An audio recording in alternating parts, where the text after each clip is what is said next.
On the left-hand side, it is Aiden Brier, the last unblemished player in this tournament, playing 4-color control, and of course, taking on that old legacy standby, that deck we see all the time, Fata playing humans. Humans, Craig. Yeah, so this is the... I think this is a nod to how things have slowed down a good bit, and we don't have those turn one combos going on anymore. If we did, I don't think humans could really exist. But in a metagame that shifts towards turns 2, 3, 4, or 3, 4, 5 being the most important turns of the game, humans can have enough to interact with those decks. Okay, I've already got some beef with this deck classification because I saw that hand, and there were 2 creatures in it, one of which was a Stoneforge Mystic, one was a Phyrexian Revoker. Neither of those creatures are humans. Do you want me to get Nick Miller? We'll have a little conversation with him about this. This might be on my trouble list. I demand a higher percentage of humans in my humans decks. I'm looking at this. This deck is not humans. It is mislabeled. This is Death and Taxes. This is Death and Taxes. Classic Death and Taxes, Phyrexian Revokers, Flicker Wisp, okay. Mirror Crusader. Our apologies. We have the name of the deck wrong. We do have a humans deck in the field. Correct. Running around with the typical kind of modern human strategy with wastelands and things like that to update it. Absolutely. Yeah, this is Death and Taxes, and this is a deck which has been hard punished by the addition of Wrenn and 6. Oh. And maybe it got this label of humans because we just weren't expecting Death and Taxes. Sure. Wrenn and 6, an absolutely brutal card against the Death and Taxes deck. Killing Flicker Wisp, killing Mother of Runes, really, really problematic card. Killing Thalia, but here you see Fata 9-1-1 presently with Death and Taxes. Players certainly aren't packing targeted hate at this point. Here's a Fatal Push for 2 mana from Brier. That's going to take care of that Thalia. These matchups are interesting. I really like Death and Taxes versus 4-color control. It is super interesting. It's often a battle over the lands as the resource that you fight over. We saw Aiden take that Ether Vial on the first turn with the Thoughtseize so that he was able to keep up. If the opponent wants to cast threats, he can't be porting and wastelanding you. And I think that's just really important. Well, here is Stoneforge Mystic, newly freed Stoneforge Mystic, now available to modern players as well. But a classic legacy stalwart, especially in this Death and Taxes deck. Gonna go find some equipment. What's gonna be the sword of choice? 1 Batterskull, 1 Sword of Fire and Ice, 1 Umezawa's Jite in this Death and Taxes deck.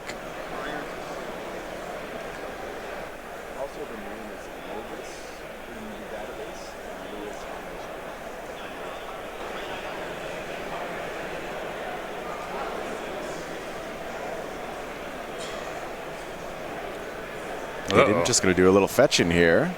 Uh-oh. Careful with the non-basics. Yeah, scary proposition against Death and Taxes. And that's another point of the squeeze for Death and Taxes. A very wasteland-focused deck, happy to restrict your opponent's mana. More basics than ever these days. Stoneforge Mystic going to bite it to another Fatal Push from Aiden. Here's a Baleful Strix. It's going to draw a card. Just passes the turn. Back to Fata. Only 2 lands for both players thus far. We had the Wasteland last turn. All right, there you go. Classic Wasteland shenanigans. Couple of ports. Now here's Phyrexian Revoker. What's going to be the name from Fata?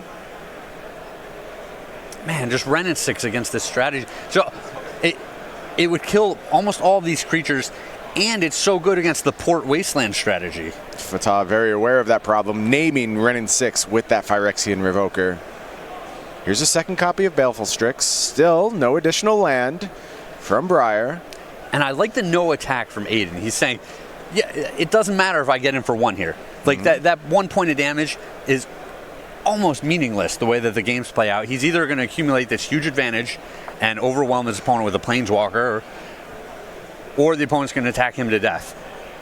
So he's going to play as defensively as possible. He's not going to attack there in case there's a Sword Plowshares on the other one and the opponent gets in for free 2 points. I like it. It's an attempt at Mother of Runes from Fata. Brier, Force of Will at the ready. Problematic card against control strategies. Do not want that one on the battlefield. We're going to start the port game. Here's a port on upkeep, on Underground Sea. Brier able to respond with Brainstorm, though. Yeah, and he found a fetch land, which is so important when you're facing on the port on your 1 blue source. Also going to get the perfect Brainstorm, 2 cards on top, and a shuffle. I guess you got to draw 1, so it's not quite perfect. The near perfect Brainstorm. Maybe he wants that one. Could be. And then it's perfect again. Could be. Fetching time. Very patriotic with this. At our last event, you talked about how you wish you could sport the unironic correct cowboy hat. I do not think this is of that variety. I think this is squarely in the ironic cowboy hat.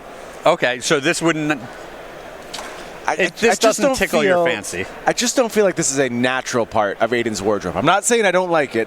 I'm just saying he doesn't see it as part of his identity and put it on in the morning when he's headed to work or out to do some farming. It doesn't seem like it's that integrated into his lifestyle. When you say you want to wear the unironic hat, I have to mean it. I have to mean it. You have to actually quit your job and go work on a ranch. Yes, that's probably true. Yeah, okay. Yes. And what are you going to name your horse? I'm going to leave that to my wife. My wife, actually formerly a professional equestrian rider, so she is in charge of all horse-related activities on the ranch. I will maintain the raccoon and squirrel portion of our ranch. The rodent population? Yeah, we're a bit unconventional in our ranching preferences, but big money in raccoon milk, Craig. If you can get it. If you can get it. It's a tough squeeze, but... Oh, man. There's another Phyrexian Revoker. I'm going to guess that's probably naming Ren in 6 again, but we'll get some confirmation on that. That's a JT. Yeah, want to get that one active if you can. Here's a Plague Engineer. And that is going to go ahead and answer that Phyrexian Revoker. We just confirmed it was naming Ren in 6, but no longer of this world is that Revoker. And now it's time for the beats. Baleful Strix coming in, 2 points of damage. Coast is clear. Yep. Yeah, Death and Taxes really needs to get access to its more grindy elements to be able to compete with 4-color control. There's lots of card advantage buried in this deck, but you have to unlock it a little bit. Ether Vial is a big part of that. We don't see that on the battlefield. For Fata. I think it's a resource advantage more than card advantage. That's a good way of putting it. Where they get some threats on the board, and with Thalia and the ports and the wastelands, they're able to just choke their opponent out while they present more threats than the opponent can answer. Right. Here's an Ether Vial, and if we can get that one going, that could present some problems for Brier in the long term. I will point out, though, Brier's deck with answers to Artifact in the main, of course. Colligan's Command. Effectively deployed. And it looks like Aiden has a Ren and 6 in his hand. Little awkward with the way his mana base is looking right now. Yeah, I wish you had one of those Astrolabes. Even the first Astrolabe wouldn't solve the problem. Do have that fetch there. I'm sure there's a Bayou that Brier could go find. Yep. Badlands, Volcanic Island, any of that variety. Mm-hmm. But presently, 2 colors of mana away from casting Ren in 6.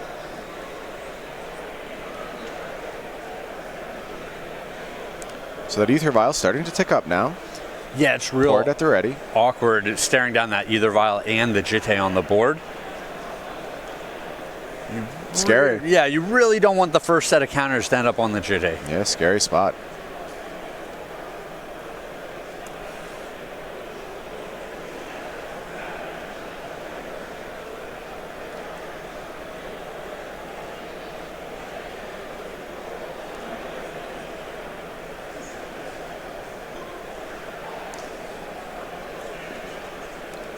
Going to go ahead and crack fetch as Brier.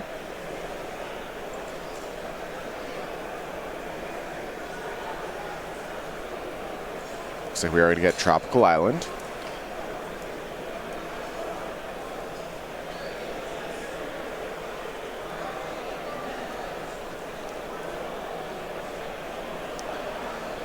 Wasteland on the only white source. Abrupt Decay on Vial. And things starting to look grim for Fata. Yeah, that's actually a great development for Aiden. Another Caracas ready to deploy. 2 colorless mana here. Maybe another Evoker? Yes, it is. Again, I'm going to assume Renin 6 until told otherwise. Can confirm. Renin 6 is the name. You're just on fire. I know. Max Punish, Jace the Mind Sculptor, comes down. This is so funny because he really wants to bounce that, but then it's just going to come down next turn, naming Jace. Yeah. It's a pretty funny situation. Awkward, but long term, you're probably okay with that development. You're not playing for this particular turn. You have very long sights on this game. Second white source for Death and Taxes. Maybe that'll unlock some options. Redeploy that Revoker. We'll confirm the name this time. I'm not going to say Renin 6 blind. I think Jace is very reasonable here. I think it's necessary. It is, in fact, All naming right. Jace the Mind Sculptor. Thalia, Guardian of Thraben, is the follow-up. A little awkwardly had to use that Caracas, unable to provide a little extra protection for Thalia here, but I agree. Got to spend mana here. Ponder, step 1 from Aiden. One more mana source would just open up Aiden's hand. If he was able to deploy the Renin 6, it'll pick off the Revoker. Jace will send back the Thalia, and then the next turn the Renin 6 can pick off the Thalia, and it would just be so good for him.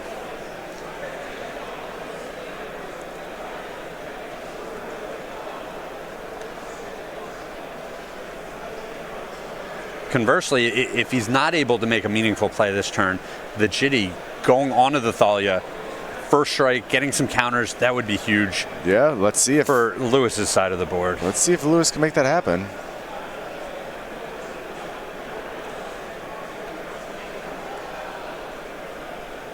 Is going to go ahead and equip.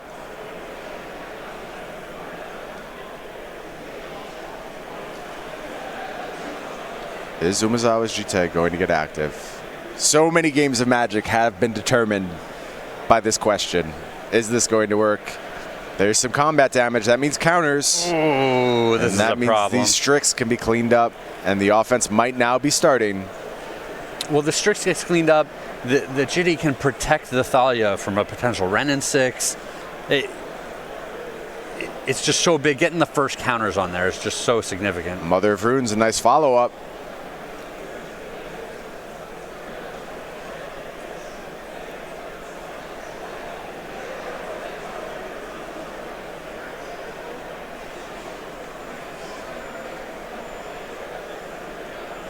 How does Aiden respond here? Yeah, and Lewis hasn't really done a ton of squeezing, so to speak, on his opponent's mana, but we see how if Aiden just misses a few land drops or he doesn't have one of his colors, you know, these creatures aren't particularly big, they aren't particularly powerful, but just the combination of them is disruptive enough that the control deck gets behind very quick. I've heard Death and Taxes described as mono-white control before. Sure. I really love that description. Yeah. It is fair. And you see a bunch of small creatures on the battlefield. That's not what you think this deck is about, but it really is. It wants to make things difficult for our opponents, answer everything they can do, and eventually just kill you with some small creatures. Here's a Snapcaster Mage. That's going to get a Fatal Push, targeting Thalia. That will hit the bin. And the turn goes back to Louis, but once that GT is active, the Mother Runes is online now. That just the whole combination is such a problem here. Right. More white mana. Like that. Gonna go ahead and equip on the Revoker. Kill the 2 creatures. Now it's time to attack. Yeah, just get that Jace off the board. I agree. Play it safe. More counters. Lot of 1 toughness creatures in Aiden Brier's deck. 3 mana being spent now. Sanctum Prelate. Let's dial up that one. On 1. That's it for 1 casting cost spells. This is a neat neat card, and I think this was a big get for Death and Taxes going back a couple years now. This card's been around for a while. It's super powerful. You don't see more of it because it costs 3 mana. Right, very expensive. Yeah, in a format where people have Daze and Lightning Bolts and you want to Wasteland and port people, 3 mana is a lot. But I think that was the death knell for Aiden Brier, and that is going to, in fact, get a scoop. Yeah, that means Death and Taxes takes down game 1. I think it could have been almost anything. Yeah. Just the combination of the Jitty being online with the Mother Runes to protect things and a couple of ports, just there was no coming back for Aiden there. And it's so funny because if he'd gotten the Ren and 6 on the board earlier, I think it would have just opened up everything for him. Right. It would have just been a complete wash the other way. Well, we've talked a lot about how good this 4-color control deck has its mana, but that's only when it draws Arkham's Astrolabe. In other spots, you're a very awkward 4-color deck, and you really have to cobble things together. I think we saw the 4-color control deck really punished for its greedy mana base, probably for the first time in that particular game. Why don't we go ahead and take a look at our sideboard options and see what Aiden Brier can do to try and rest this match even. We'll start on Aiden's side. It's 3 Pyroblast, 2 Leovold Emissary of Trust, 2 Surgical Extraction, 1 Veil of Summer, 1 Plague Engineer, 1 Force of Negation, 1 Ancient Grudge, a Pithy Needle, a Crop Rotation, a Hydroblast, and a Karakas. I think the big headline for why Death and Taxes has taken a hit is Ren and 6. Yes. Plague Engineer deserves some credit as well, though. Yeah, it is another super important card in the matchup. It doesn't have to pay the tax for things like Thalia, which is super nice. It has Death Touch, so it trades with things bigger than itself. Very powerful card. Definitely bring in the Plague Engineer. I like the Ancient Grudge here. It hits tons of things that you want to take care of. And the Pithing Needle as well. It can shut off the early Ether Vial. It can take care of some equipment if you need it to. And then even the Karakas I can see coming in here. There's enough legendary creatures where just being able to ship Thalia back to their hand to free up your spells is definitely significant. Any interest in that crop rotation? Think you want to protect a little bit from being ported, from Wasteland? So it's green, which we see that's often the sticking point for Aiden's mana. Right. Which is a big part of it, and it's just a resource that you commit. I think there's a definite cost to be paid when you draw that card, and it's not good. So I'm skeptical of the crop rotation coming in. Okay. I think I'm with you there. Why don't we go over to the Death and Taxes side, where we see 3 copies of Council's Judgment, 3 Rest in Peace, 2 Path to Exile, 2 Aethersworn Canonist, 2 Cataclysm, 1 Containment Priest, 1 Leonin Relic Warder, and finally 1 Pithy Needle. What do you want to do if you're Death and Taxes? Man, I just want to resolve a Cataclysm. Yeah, that would be nice. Like that's the big one. And, we see how long the game goes and how important it is for Aiden to have lots of lands to work with, and how he gets behind and he's always trying to play catch up. And Cataclysm is one of those cards that just, boom, it slams the door shut. It puts them back on 1 mana and leaves you one of your threats on the board. So that's the card, to me, that's the big one. I don't know about many of these other cards. Aiden, I can see the Pithing Needle coming in, shut down some of the Planeswalkers, but so much of what Aiden is doing is just controlling your side of the board. And so you want to make sure you still have some threats to cast each turn. You don't want to water down your deck too much and slow things down. Right. There's like some fear of Ren and 6 and Plague Engineer. Those are problematic permanents, and I could see looking towards more answers, but you're right. You have to maintain your threat density. If you go too far down that road, start bringing in things like Council's Judgment to answer Ren and 6, I don't think that's something you can really get away with, because now you're trading at a mana loss, and you're just diluting your deck. And like you said, not many sources of pure card advantage, more interaction advantage that Death and Taxes is looking to leverage. Yeah, I mean, I could see taking a strategy where you cut the Swords to Plowshares and you bring in the Council's Judgment and you say, there's nothing I need to kill on turns 1 or 2. That's not the time I need to cast this card. So I'll have the more flexible answer in Council's Judgment. It can pick off a Planeswalker, but it'll still get a creature. It'll still get the Plague Engineer off the board if that's what I need to do. We'll have to see how Lewis approaches that problem. Well, if you love dissecting sideboarding decisions, figuring out these intricacies of so many matchups, I know just the place for you, Craig. Head over to Star City Games Premium. Not only do you get access to exclusive content by our best writers, and also me for some reason, you get the ad-free experience and also a 5% discount on SCG purchases. You want to know more about Star City Games Premium, head over to go.starcitygames.com/premium. My favorite column on the premium side is the what would we play column. Sure. Where basically all the writers just pony up their deck list for the weekend. This is what I think is the best possible thing to be doing. Oftentimes there's disagreement, which shows you just how great of a game Magic is. You put some of the best players in the world together, and they all come to different conclusions. Yes. But there's always thoughtful analysis, and it tells you where the metagame's headed and what people are thinking about. Even if you don't agree with the specific choices, it's such valuable insight into the mind of a top-level competitor. And me. Never going to include myself in that group. It sounds like both players on a mulligan to 6 presently. Yeah, you're telling people to sign up for our Star City Premium. Mm-hmm. If you buy singles regularly, it's a good deal. What? Pays for itself. So I like Star City because they always have everything in stock, and then they'll have them ready for you when you show up at the show. Right. Buy them online, tell them to bring them to the show. Show up that morning, boom, grab your cards, they're there. And if you're buying cards regularly, the premium pays for itself through the discount real fast. Yep.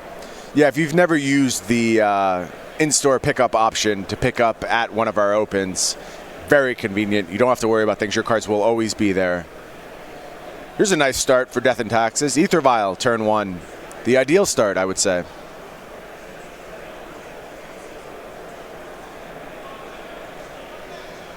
Aiden on the play of this game. Both players on 6. Ooh, we got a green source. We've got a red source. Is it Ren and 6 time? And how would Death and Taxes respond to that? It is Ren and 6. This is my big question mark. Can Death and Taxes navigate this game? And I love... So the 4-color control deck gets to dip into some of these dual lands that we don't traditionally see. Yep. So this turn he's got red-green. Next turn... he probably wants to play a Baleful Strix, and he already has the blue-black to deploy that. Not a bad setup. There's Caracas. Ooh, I like Ancient this. Grudge. Yeah, I like that a lot. I think the Ether Vial, being able to play at instant speed, was going to be a big part of Louis' plan against these Ren and 6, these Baleful Strix. All that matters. Getting around them a little bit at instant speed. Not anymore. And just a couple of activations from this Ren and 6.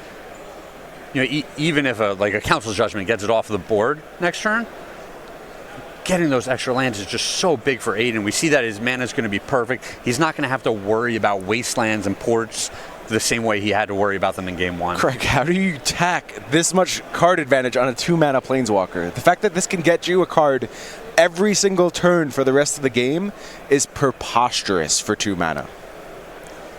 Ooh, big Thalia. Haven't seen this Thalia in a while. It's 3 mana Thalia. That means creatures as well as non-basic lands coming into play tapped for Aiden Brier, and a big body on that Thalia as well. 3/2. Able to survive Ren and 6.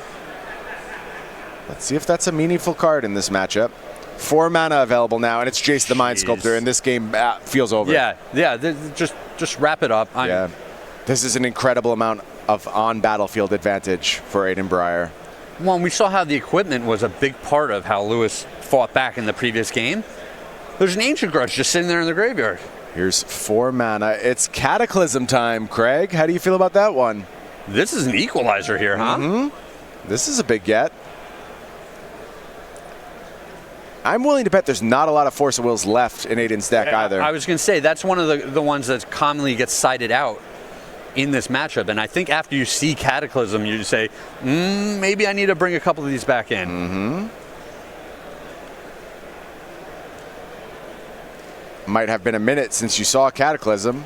Each player chooses from the permanent he or she controls an artifact, a creature, an enchantment, a land, sacrifices the rest. That means those Planeswalkers headed to the bin right now. Not a card type when Cataclysm was created. That's what's so funny about this. it only lets you pick those card types, and you sacrifice the rest of your permanents. This card, Exodus, I believe, right? Way back in the day. Yeah. And it's funny, we were saying Aiden's got this one all wrapped up. That was just this massive equalizer. Yeah. All that card advantage he had accumulated, all the extra lands, 2 planeswalkers on the board. Aiden's right back to 0. Yeah, we're probably back to about card parity, given how much advantage the Wrenn and 6 generated over those 2 turns, but all of those cards that we were mentioning earlier that weren't significant anymore, right. The 1 toughness creatures, now they matter. Back online. Ports and Wastelands, huge again. Yep, absolutely.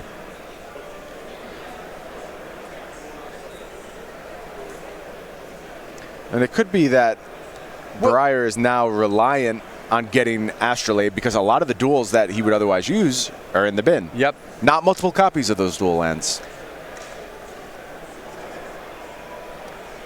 Only 1 Badlands, only 1 Sea. Astrolabe would be big. And like you said, Craig, we're going to play the port game now. Start tapping down that tropical island. Probably purposely keeping Aiden off Wrenn and 6 mana. Want to see a threat here from Lewis. There's one. Another 3 mana Thalia coming down. Now we have Force of Will. A little late. Yeah. So awkward. Would have loved that against Cataclysm. So Brier kept in at least some number of Force of Will, but didn't have it at the crucial moment.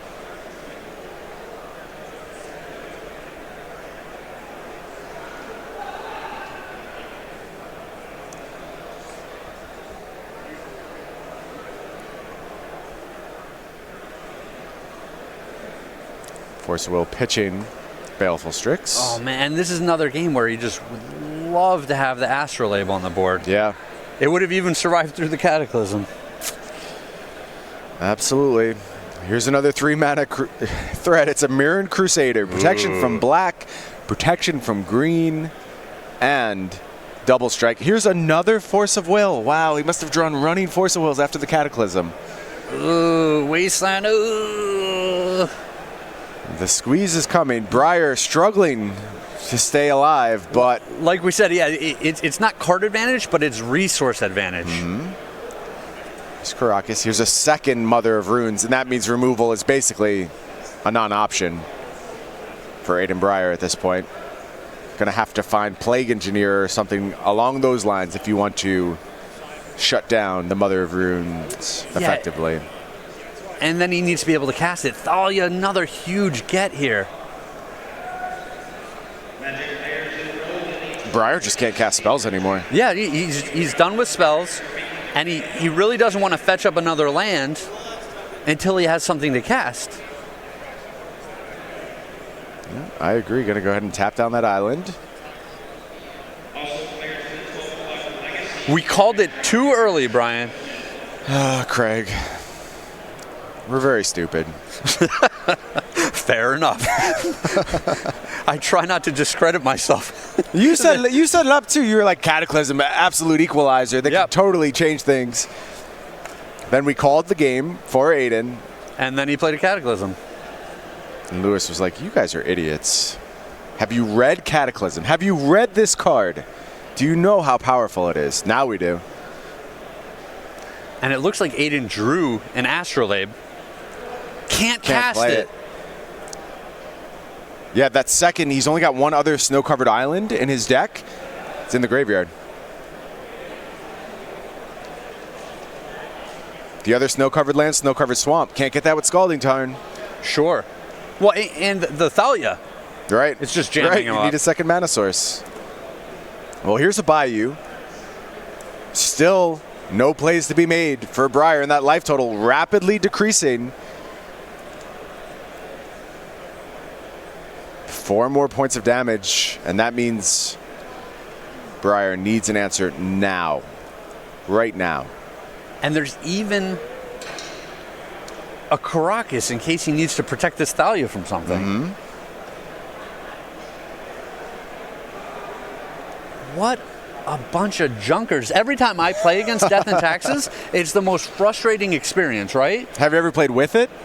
Limitedly, but yes. And did it do nothing when you played with it? Not all the time. Okay. But it definitely has those hands sometimes where you're like, all right, I'm close. Like, I need to keep this hand. Yeah, and this was a hand that was very, very effective. And Louis Fata, 10-1-1 with Death and Taxes, hands Aiden Brier his first loss of the entire tournament. We're out here talking about how Plague Engineer, Ren and 6 have shut this deck out of the format. Here's a 4-color control deck packing both those cards in large numbers. And Louis Fata says, I don't think so. That doesn't matter to me. You ever hear of Cataclysm? Are you familiar with the set Exodus? Honestly, Exodus, the set, might be older than Aiden Brier, the person. Yeah, oh, probably. So I think there's a possibility that that might have been his first experience with the Cataclysm. Aiden, we've lived through it for years now. I'm sorry. I've been on the receiving end of that bad boy. I'm sorry if that was your first pass. The weather like crashes into the ground or whatever. It is truly cataclysmic. We are going to take a brief break after that. We'll get some time-shifted magic for you. We'll be back in just a few. Don't go anywhere.